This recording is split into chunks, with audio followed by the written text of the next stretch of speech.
Hey everyone, welcome back to the Mark Loeffler Experience. Today we're going to talk about Doug Ford and the Housing Affordability Task Force in Ontario. They came up with a list of 55 ways to help the housing market. Well, help it depending on who you are. They're going to create more housing. So is this good or bad for you? Anytime during this video, comment down below whether you think this is good or bad. And I will give you my conclusion at the end of the video. And by the way, as always, this video is brought to you by our sponsor, Catano Loeffler Realty Services. If you ever need to buy a home, sell a home, or invest in real estate, you know who to call. So this is the report on the Housing Affordability Task Force. So basically what they did was Doug Ford got together, the author of the report from Scotiabank that we featured on this channel, a while back, and a whole bunch of other people, community groups to private industry, and brought them all together and actually created a plan to create 1.5 million new homes in Ontario over the next 10 years. And we've done this before with, obviously we had Justin's plan that we ripped to shreds earlier before the election, and not going to say anything, but on the surface, there appears to be some good suggestions here on the surface. But let's dig a little deeper here. So this is the letter to the minister. And what we'll do is we will post the link to this report down below. But if you just Google Ontario Housing Affordability Task Force, that will help you. And in that report, basically they said we have the lowest number of homes in Canada of any G7 nation. And by the way, Ontario is at the bottom of that list. If you go to Alberta, they have a lot more homes per 1,000 people than we do here in Ontario, by like double. The problem, again, because I've read some articles from different places, they said, well, this does not fix the demand side. Well, how do you fix the demand side? I don't get it. Like, are you going to, the way to fix the demand side, Japan's got that down pat. Don't let anybody in your country and let the old people die. And there's going to be lots of housing for everybody. We could do that. Doesn't seem like the federal government's going to comply with that though, because we are bringing in 400,000 people a year, and lo and behold, you know what? Probably 60% of them are coming to southwestern Ontario. So that's a 250,000 people a year who need some place to live, not just counting families growing or whatnot, just the natural turnover. Hardworking Ontarians are facing a housing crisis. For many years, the province has not built enough housing, which has been really, really good for people who own homes. It's been even better for people who own multiple homes. While the affordability crisis began in our large cities, it has now spread to smaller towns and rural communities. Thank you, COVID. COVID has meant people can work from home, and they do not need to live downtown Toronto to be able to do their job. They're getting paid and they live in a smaller town. Why not? I would too. So to be honest with you, I think Toronto is actually more affordable now than it ever has been. I was looking at some numbers, but maybe not over the last month because it's got stupid everywhere. Check out that last video we just did. Here are some of the key points, and we'll go through how each one's going to work and all that, but more housing density across the province. So we've talked about this. So it's funny, 70% of Toronto, our largest city, is zoned for single family. Now, we did have the Places to Grow Act, which allowed a duplex in any house in the province type thing. 70% of homes in Toronto, our largest city, are zoned for single family. Now, we did bring in the Places to Grow Act that you can add one unit to anywhere to any house, basically. And we are bringing in garden suites. But basically what they're saying is it would raise density of any one of those to 4 units. So I could go into a property in Toronto, let's say, I'm subdividing a lot in one of these bigger lots. I could put up 2 fourplexes. This now becomes a lot more like a European city where I can put 4 3-bedroom units or 3 3-bedroom units and a 2-bedroom unit. And we can actually have families who live in these walk-up properties, right? Not that I'm cutting up this house that's 1,000 square feet or 2,000 square feet into 4 or 5 units. I can actually go ahead and build something that makes sense. End exclusionary zoning, right? Depoliticize the housing approval process. Now, this is huge. So basically what they're saying is they're going to take it out of the hands of the municipalities. I don't know. I live in Oakville, and there was a war when they wanted to put 4,000 units on the Glen Abbey Golf Course. And, here's the thing. I look out right now, and there are 2 listings for detached properties in Glen Abbey at this time. It hasn't gone up as much here as it has somewhere else, but on a dollar-wise, it has. And it's always been very expensive. So if those 4,000 houses had come in, there's going to be, again, more opportunity for people to live where they want to live. And isn't this what it's all about? And maybe, just maybe, Doug Ford will allow your children to buy homes. Financial support to municipalities that build more housing. So if you build more housing, they're going to give you cash. Seems like a pretty good deal to me. Let's build more housing. And here, in their little thing here, they said parents and grandparents are worried that their children will not be able to afford a home when they start working or decide to start a family. Too many Ontarians are unable to live in their preferred city or town because they cannot afford to buy or rent. Everyone, we're going to Windsor. Again, 1.5 million houses in the next 10 years. That's basically double. So we had 75,000 new housing starts last year, which was the highest housing starts we've ever had. So they're basically talking about doubling that number from the best year we've ever had. I think over time, this will allow things to become more affordable in Ontario. So that's the goal, is 1.5. That's what they're highlighting right there. And that's basically recommendations 1 and 2 is update guidance, blah, blah, blah. Who cares, right? By requiring greater density. At the end of the day, it's so funny. Like I go to the council in Hamilton. This guy's building this beautiful fourplex, and he has a vacant basement. And the city councilors are sitting there arguing against this guy putting 2 units in the basement. They could definitely fit a nice 2 or 3 bedroom apartment down there, but no. On principle, we're not going to allow it because while those people might have cars, traffic issues, lots of other reasons I've heard over the time, and they don't get them approved.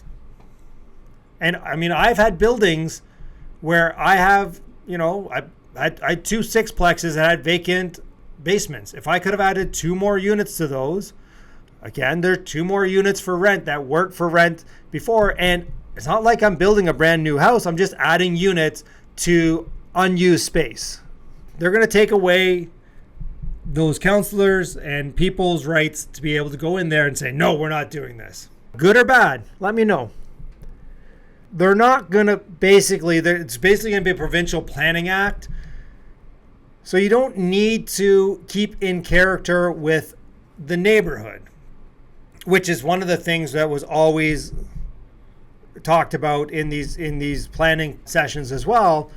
And it's just, these things are interesting. I mean, again, I don't know if this is good or bad. I'm just sharing with you some of the 55 recommendations that have been brought forward that can help ease our housing crisis.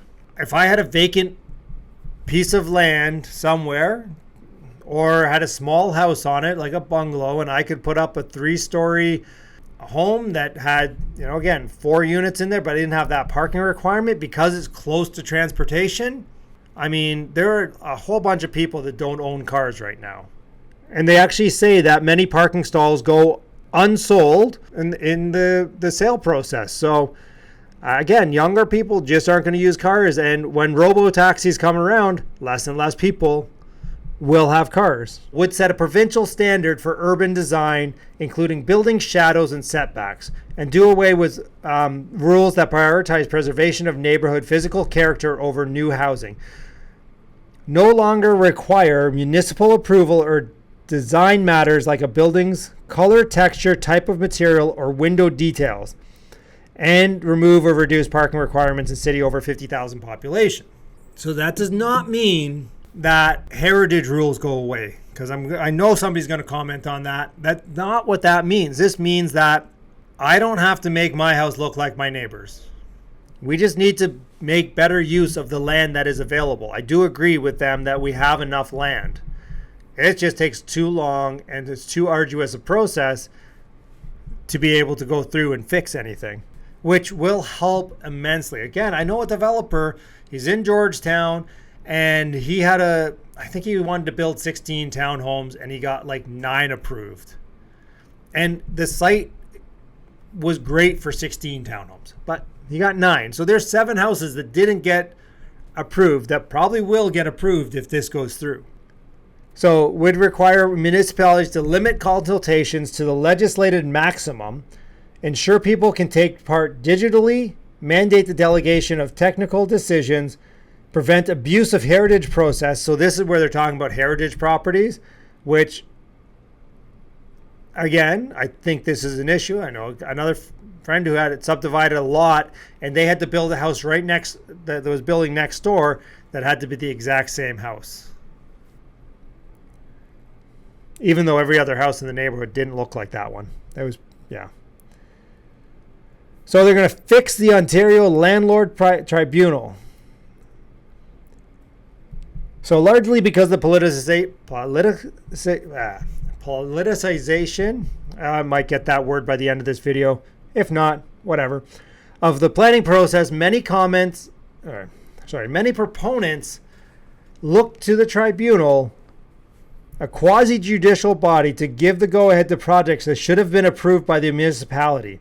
So basically this is the municipality saying, hey, we don't want to have anything to do with this. Take this to the Ontario Land Tribunal, and whatever they say we'll do anyways. But it just elongates the process. So even when there is municipal approval, by the way, opponents appeal the tribunal, paying only a $400 fee right now, knowing that this it's just going to delay the project to the point where it might no longer make economic sense. As a result, the tribunal faces a backlog of more than 1,000 cases and is seriously under-resourced. I'm saying these are smart guys on this panel. Maybe we should try to get that economist from Scotiabank on here. I'd like to talk to him. We can nerd it out on here. Comment down below if you want me to get him on here. Or if you know him, give him my phone number. So basically going to create a large Ontario Housing Delivery Fund and encourage the federal government to match funding, because, hey, Justin did say he wants to build more houses. Just not enough. He did not allude to the fact that this is a province by province problem, not a Canadian problem. One of the biggest things, I didn't read this in the municipal heritage design designations thing, is that a lot of times what happens is if somebody puts a demolition permit in for something, then just happens by stance that municipality designates it a heritage property. So if they did that, they would have to pay the property owner any loss in value. Property taxes on purpose-built rental buildings, which can be up to 2.5 times higher, would be aligned with houses and condos to encourage investors to build more rental apartments. Well, I've been talking about that for years. It's ridiculous the amount of taxes that we pay on a commercial building in Ontario. And that's 100% needs to be fixed. Development charges would be waived for all residential infill homes up to 10 units. The other thing that was talked about in here, which I really, really liked, was if I tear down a house and, I don't have to now pay park fees or municipal hookup fees if there's already existing servicing at the property. Toronto's population density is 450 people per square kilometer, whereas London is 1,800 and New York is 1,700 people per square kilometer. That's a massive, massive difference. We're one of the, the 4th largest population in North America, and we have 450 people per square kilometer. So what's going to happen is we're going to have way more density. because land value will go up with the density value. If I can put a fourplex on the place that has a duplex now or a single family, and I can go up to 4 stories where it was only 1 before or 2 before, that's going to increase my value that I put on that land. Now, it is going to give more places for people to live. And that's the whole point. And I think that will bring down some of the rents. Like, you can rent in New York for way cheaper than you can buy. You can buy outside of New York still cheaper, like go to New Jersey and stuff like that, right? It's just, we just need to build more. And is 1.5, my question is 1.5 million enough? I do like the fact that obviously the NDP have already said this is horrible, that it's weighted towards the real estate and development industries. Well, that's what we're talking about here, is why are people not developing more, right? We need more houses. Why are people not developing more? Because you know what? The prices are there. People can do it. And we're not going to fix the demand side by not fixing the supply side. I'm just going to leave it there. Everyone, like and subscribe. Kill it for the YouTube algorithm. If you really like this one, share this with all your friends. Thanks, everybody. Catch you next time.